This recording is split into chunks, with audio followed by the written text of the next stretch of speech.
మెదక్ జిల్లా రామాయంపేట మండల కేంద్రంలోని అవతార్ మెహర్ బాబా ఆలయ ప్రాంగణంలో అవతార్ మెహర్ సాయిబాబా 33వ వార్షికోత్సవ వేడుకలు ఆదివారం ఘనంగా నిర్వహించారు.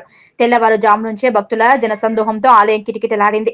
భజన, సంకీర్తనలు, హారతుల మధ్య ధ్యాన కార్యక్రమాలు సాగడంతో దేవాలయ పరిసరాలు ఆధ్యాత్మిక వాతావరణాన్ని సంతరించుకున్నాయి. వివిధ ప్రాంతాల నుంచి వచ్చిన భక్తులు అవతార్ మెహర్ సాయిబాబాకి జై అంటూ నినాదాలు చేయగా పట్టణమంతా ఆధ్యాత్మిక శోభతో మార్మోగిపోయింది. ఆలయ కమిటీ ఆధ్వర్యంలో దీపారాధనలు, భక్తి సంగీతం, భజనలు నిర్వహించగా ఆలయం ఎంతో ఉత్సాహంతో పాల్గొన్నారు.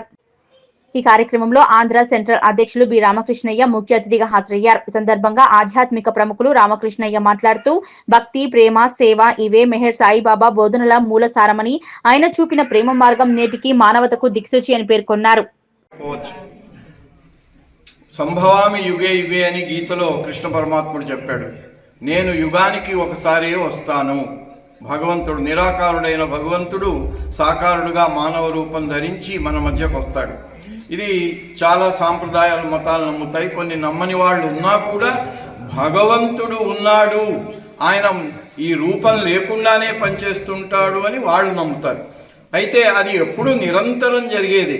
కానీ అవతారుడు యుగానికి ఒకసారి రూపం ధరించి వస్తాడు. అవతారుడు లేని సమయాల్లో పంచ సద్గురువులు ఈ యావత్ విశ్వాన్ని నడిపించే బాధ్యతను వాళ్ళు ఉంటారు. అందుకని ఈ సృష్టి అంతా కూడా ఏదో గాలికి తిరగటం లేదు. ఈ సృష్టినంతటిని కూడా నడిపించే అటువంటి ఆధ్యాత్మిక పాలక వర్గం ఉంది. 5 సద్గురువులు, 7,000 మంది సంతులు, సత్పురుషులు, పీర్ వరి అంటారు. వాళ్ళందరూ కలిసి సద్గురువుల పర్యవేక్షణలో ఇది జరుగుతూ ఉంటుంది. అయితే యుగానికి ఒకసారి నిరాకారుడైన భగవంతుడు సాకారుడుగా మన మధ్యకు వస్తారు.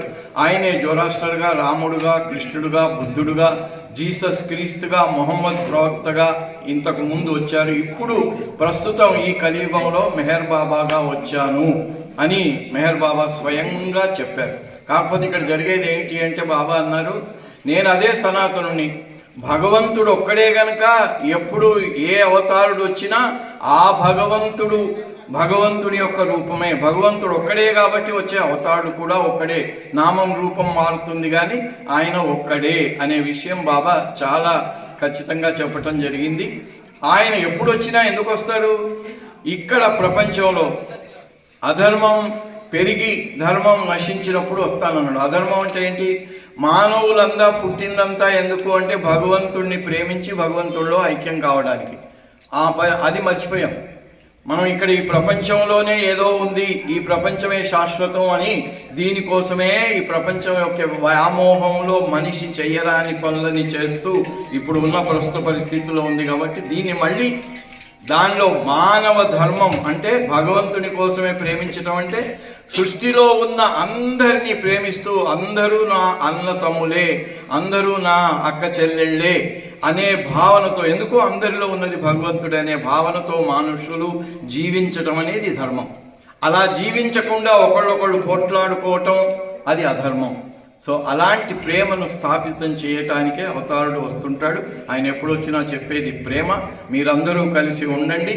అన్ని మతాలు ఘోషిస్తున్నాయి ఈ యావత్ సృష్టికి ఉన్నది ఒకడే ఒక తండ్రి, ఆ తండ్రిని నేనే అని చెప్పు. మీరందరూ నా పిల్లలే గనక మీరందరూ కలిసి సామరస్యంగా అన్నదమ్ముల్లాగా అక్కచెల్లెళ్ళలాగా ఉంటేనే నేను సంతోషపడతాను.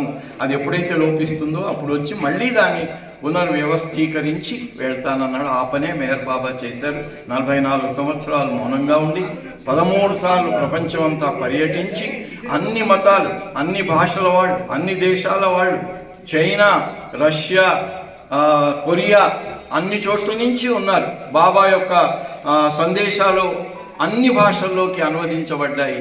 అది రాబోయే తరంలో ఎలాగైతే మనకు ఇప్పుడు జై శ్రీరామ్ అంటున్నామో అప్పుడు జై బాబా అనేది యావత్ విశ్వమంతా కూడా ధ్వనించి, ప్రతిధ్వనించి అందరి హృదయాల్లో చోటు చేసుకొని అందరినీ ఈ ఒకే తండ్రికి బిడ్డలైన అన్నదమ్ములు అక్క చెల్లెల్లాగా ఉండేటువంటి పరిస్థితి నెలకొనబోతోంది. అది బాబా చెప్పినటువంటి విషయం.